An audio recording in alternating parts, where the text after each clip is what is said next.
Assalamualaikum warahmatullahi wabarakatuh. Kembali lagi ke tutorial EduClass. Untuk di sini mau membahas UAS Statistika Multivariat untuk tahun sebelumnya yaitu 2024. Mungkin masuk langsung ke soalnya aja. Sebuah perusahaan telah mensurvei karyawannya secara acak sebanyak N sama dengan 50 untuk menentukan faktor mana yang mempengaruhi kinerja penjualan. Nah, di sini udah ada koefisien variabel kanonik X dan koefisien korelasi kanonik R, dan juga untuk yang kanonik Y-nya juga. Nah, di sini untuk yang A itu minta melengkapi tabel berikut. Nah, mungkin diketahuinya dulu kita ada N sama dengan 50, P sama dengan 4. Ini dari jumlah X-nya. Ada 4 sini. Terus Q itu jumlah variabel Y yaitu ada 3 ini. Nah, S itu minimum dari P dan Q. Karena P-nya 4, Q-nya 3, minimumnya itu 3. Jadi banyak pasangan korelasi kanonik maksimum itu ada 3. Kayak ada di tabel ini, ada 3. Untuk kasus pertama yang H0, yaitu H0-nya ρ1 sama dengan ρ2 sama dengan ρ3 sama dengan 0. Di sini berarti K-nya sama dengan 1. Nah, kita cari df1 dan df2 dulu. Nah, buat rumusnya, df1 itu ada P min K plus 1 dikali Q min K plus 1. Tinggal dioperasiin aja, P-nya itu 4, Q-nya 3. Berarti df1-nya itu 12. Buat df2, rumusnya itu WT min setengah dikali P min K plus 1 dikali Q min K plus 1 plus 1. Nah, terus cara ngitung W dan T-nya juga ada rumus tersendiri. Ini mungkin di zoom aja biar lebih kelihatan. Nah, pertama mungkin kita cari T dulu. Di T itu rumusnya kita butuh P dan K dan Q. Nah, P-nya 4, Q-nya itu 3, dan K-nya itu buat kasus ini tuh 1. Nah, tinggal dioperasiin aja, hasilnya akar 7 buat T-nya. Terus kita juga jangan lupa cari W-nya. W-nya itu N min setengah kali P plus Q plus 3. Nah, N-nya 50, P-nya 4, Q-nya 3. Jadi W-nya itu 45. Selanjutnya kita cari df2. Nah, rumusnya ini. Buat W sama T kan udah ketemu tadi, tinggal dikaliin. W-nya 45, T-nya akar 7, dan buat rumus selanjutnya di sini tinggal dimasukin aja, karena buat P, K, dan Q itu udah diketahui. Nah, buat cari df2-nya. Hasilnya df2 itu 114,058809 atau 114,06 lah. Nah, kita itu bisa nentuin p-value-nya di sini. Sebenarnya buat dari p-value itu kan bisa pakai Excel aja, atau mungkin dilihat dari perkiraan F hitung F tabelnya. Karena ini manual, jadi kita nyobain juga pakai F tabel. F hitungnya itu tadi 87,391. Nah, kita tuh lihat F hitungnya itu lebih besar atau lebih kecil dari F tabelnya. Nah, F tabel itu butuh df1 yaitu 12, dan df2-nya tadi dibuletin jadi 114, karena kalau di F tabel itu biasanya bulat gitu angkanya, nggak ada koma-komanya. Jadi buat setiap alfa kita tulisin si F tabelnya. Cuma mohon maaf buat yang 0,025 aku pakai yang 120 si df2-nya, karena 114-nya kayak nggak nemu gitu di tabel. Jadi mungkin karena F hitungnya 87,391, nah itu tuh lebih gede dari yang 5%, 1,84. Maaf lagi, di sini aku bandinginnya pakai yang 0,01.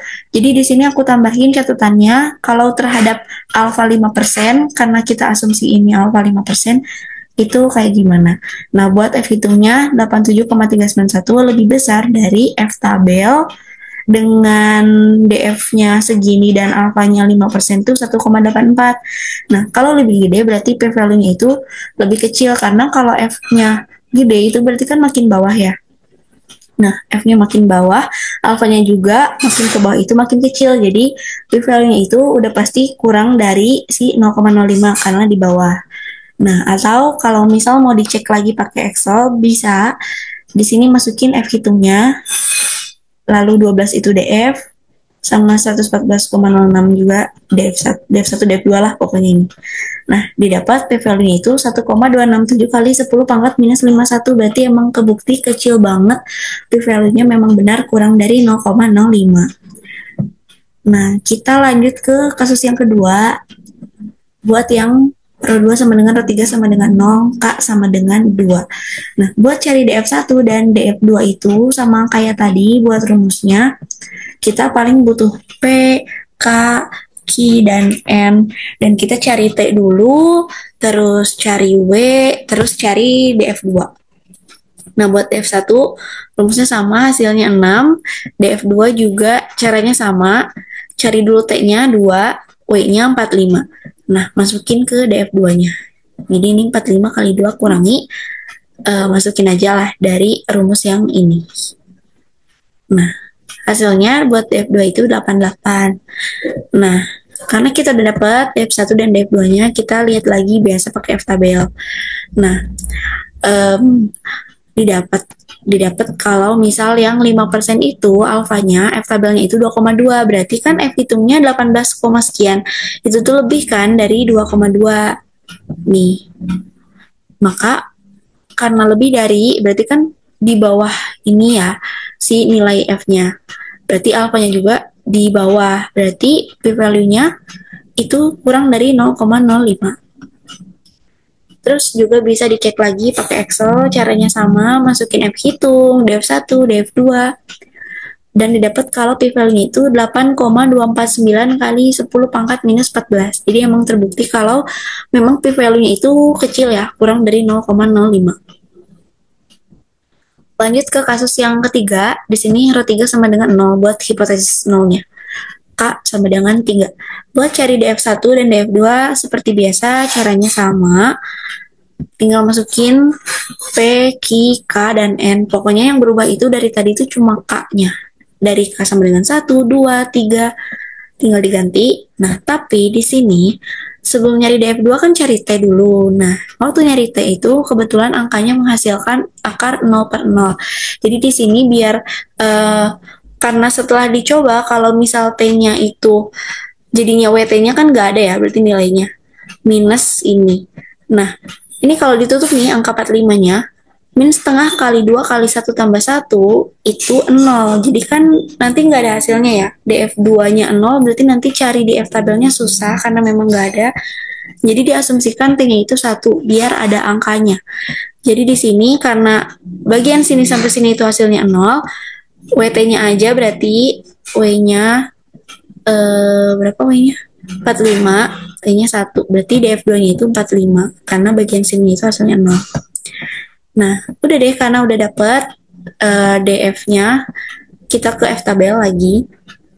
Dicari buat kalau DF1-nya 2 dan DF2-nya 45. Nah, di sini didapatkan untuk yang 5% itu F tabelnya 3,2. Nah, F hitungnya itu 3,8.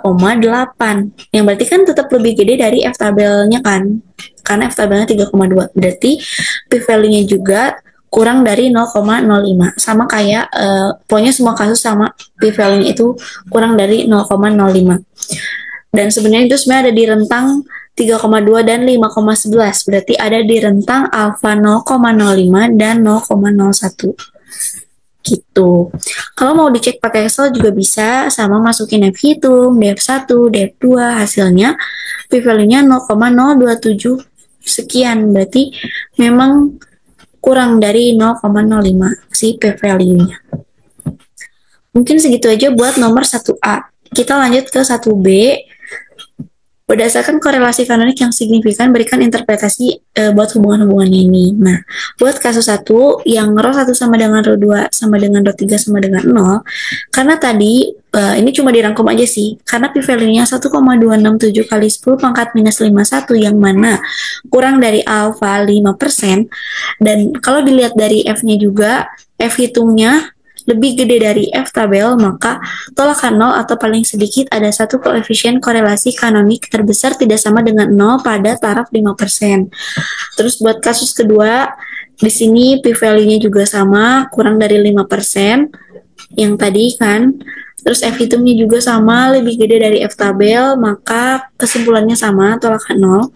paling sedikit ada satu koefisien korelasi kanonik tidak sama dengan 0 pada taraf 5%. Dan buat kasus 3, value-nya sama ya tadi nih, 0,0278 kurang dari alfa 5%, dan kalau dilihat dari F hitungnya juga, itu memang lebih gede ya, F hitungnya ini. 3,8 lebih dari 3,2, berarti dia sama, tolakan 0. Paling sedikit ada satu koefisien korelasi kanonik terkecil tidak sama dengan 0 pada taraf 5%. Jadi kalau nomor 1 tuh ngelengkapin tabelnya, maaf, 1A itu ngelengkapin tabel, kalau 1B itu kayak ngeinterpretasikan dari hasil p-value-nya atau membandingkan F hitung dengan F tabel. Mungkin seperti itu aja buat 1B. Kita lanjut ke nomor 2A. Di sini, seorang manajer sumber daya manusia ingin mengidentifikasi faktor yang menjelaskan 12 variabel yang diukur oleh Departemen Sumber Daya Manusia untuk pelamar. Nah, di sini ada skala 1 sampai 10. Lalu juga pokoknya ini hasilnya nih. Nah, kita harus ngelengkapin tabelnya. Kita berarti harus nentuin komunalitas dan unik, terus varians dan persen varians. Pertama, kita buat ngelengkapin tabelnya di nomor 2A, kita cari dulu mending komunalitasnya. Nah, cara hitung komunalitasnya itu, aku contohin buat X1 ya, yang ini. Ini tuh tinggal dikuadratin buat setiap si hubungan X1 dengan F-nya, dikuadratin terus dijumlah. Jadi buat X1 nih, contohnya nih, buat nyari ini, 0,481 kuadrat. Nah, tambah nih, 0,51 kuadrat, tambah 0,086 kuadrat, tambah ini 0,188 kuadrat. Nah, hasilnya itu 0,5342. Nah, ini isi nih di sini. Seperti ini. Nah, terus kita cari nilai unik. Nilai unik itu 1 dikurangi komunalitasnya. Jadi 1 kurangi 0,5342. Hasilnya 0,4658. Nah, pokoknya ini semuanya caranya sama. Lakuin sampai X12. Nah, kalau udah terpenuhi berarti si tabel ininya sampai X12, kita cari variansnya kan, sama persen variansnya nih belum. Nah, caranya itu buat varians itu kita jumlahin. Kalau tadi kan kayak ke pinggir ya, ngekuadratin dan ngejumlahinnya. Kalau sekarang ke bawah, karena buat ngitung varians rumusnya pokoknya mirip aja sama komunalitas. Berarti 0,481 kuadrat tambah 0,14 kuadrat tambah 0,203 kuadrat, punya sampai 0,239 kuadrat. Nah, itu dijumlahin. Jadi udah dikuadratin, dijumlahin. Seperti ini nih. Nah, hasilnya variansnya itu 2,51469. Nah, sini aku tulis ya di sini. Nah, buat cari persen variansnya gimana? Caranya itu dibagi 12, karena X-nya ada 12. Jadi, varians ini dibagi 12, yaitu nih 0,20956, atau dalam persen tuh ini 20,956%. Pokoknya ini sama buat, ini kan tadi baru yang buat F1. Nah, buat F2, F3, F4 juga caranya sama. Variansnya tinggal kuadratin. Berarti kalau ini nih F2 0,51 kuadrat tambah 0,73 kuadrat sampai seterusnya dapat varians. Persen variansnya tinggal dibagi 12 nih. Hasilnya 20,732%. Nah, kayak gitu semua. Terus buat komunalitas juga caranya yaitu menjumlahkan varians dari F1 sampai F4. Jadi kan udah dapat tadi varians F1 sampai F4. Nah, komunalitasnya itu, varians dari komunalitas itu tinggal ngejumlahin ini. Jumlahin 2,514, 2,48, 2,085, 1,96. Jumlahin nih. Hasilnya 9,04907. Nah, ini tulis di sini. Buat cari persen variansnya juga tinggal nambahin dari persen varians yang F1 sampai F4. Berarti ini tambahin. Makanya di sini tinggal dijumlahin aja. 20,956%, 20,732%, terus 17,382%, dan 16,339%. Jadi buat persen varians komunalitas hasilnya 75,409%. Nah, tulis di sini. Jadinya sekarang udah lengkap tabelnya. Komunalitas dan unik udah terisi. Varians dan persen varians juga udah terisi. Berarti kita bisa lanjut ke nomor 2B.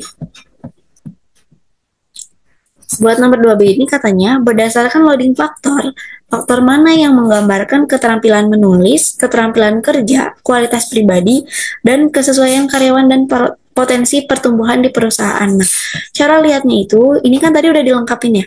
Nah, kita tuh nanti cari, misalnya di X1 tertingginya tuh di mana sih?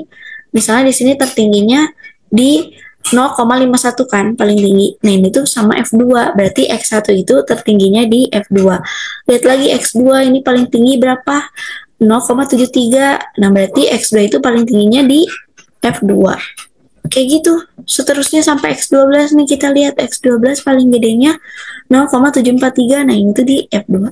Berarti tertingginya di F2. Pokoknya semuanya dicari tertingginya di mana. Setelah itu kita kelompokin. Tadi kan berarti ada yang tertingginya F1, F2, F3, F4. Nah, empat-empatnya ini kita pisahin. Terus tulis X mana aja nih.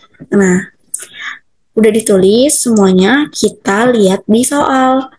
Nah, di soal dia tuh mau namain faktornya itu dengan keterampilan menulis nih misalnya. Nah, kita cari F mana yang bisa menggambarkan keterampilan menulis. Nah, di sini menurut aku yang paling cocok itu yang F4 nih, dinamain keterampilan menulis karena dari X-nya aja udah menggambarkan banget keterampilan menulis karena ada surat menyurat dan menyimpulkan. Nah, terus selanjutnya kita juga cari, berarti kan F4 udah ada namanya nih, keterampilan menulis. Nah, selanjutnya yang menggambarkan keterampilan kerja. Nah, itu yang mana? Yang paling cocok di sini tuh F3 karena dari variabelnya juga dari X-nya ini ada komunikasi dan organisasi. Jadi yang cocok dinamain keterampilan kerja itu untuk F3. Nah, berarti sisa F1 dan F2. Di sini yang menggambarkan kualitas pribadi. Kualitas pribadi itu paling cocok di F2 karena ada catatan akademis, penampilan, kesukaan, dan percaya diri. Jadi ini ngegambarin banget kualitas pribadi. Jadi untuk F2 atau faktor ini tuh bisa dinamain kualitas pribadi. Berarti sisanya yang kesesuaian karyawan dan potensi pertumbuhan di perusahaan itu untuk F1. Karena memang dari variabelnya juga memang sangat sesuai karena ada kata kesesuaian perusahaan, kesesuaian pekerjaan. Nah, ini tuh cocok banget ke kesesuaian karyawan. Nah, terus buat pengalaman dan potensi ini cocok ke potensi pertumbuhan di perusahaan. Jadi untuk nama-namanya udah cocok ya. Jadi buat F1, F2, F3, F4 itu udah dicocokin sama nama-nama faktornya. Jadi mungkin yang kualitas pribadi ini jadinya buat F2, terus keterampilan menulis itu F4, keterampilan kerja itu F3, dan kesesuaian karyawan dan potensi pertumbuhan di perusahaan itu untuk F1. Jadi udah terjawab untuk nomor 2B. Sekian dari aku. Mohon maaf bila ada kesalahan. Jangan sepenuhnya dijadiin acuan. Koreksi aku kalau ada yang salah. Karena di sini niatnya buat ngebantu teman-teman aja untuk persiapan UAS. Makasih sebelumnya. Wassalamualaikum warahmatullahi wabarakatuh.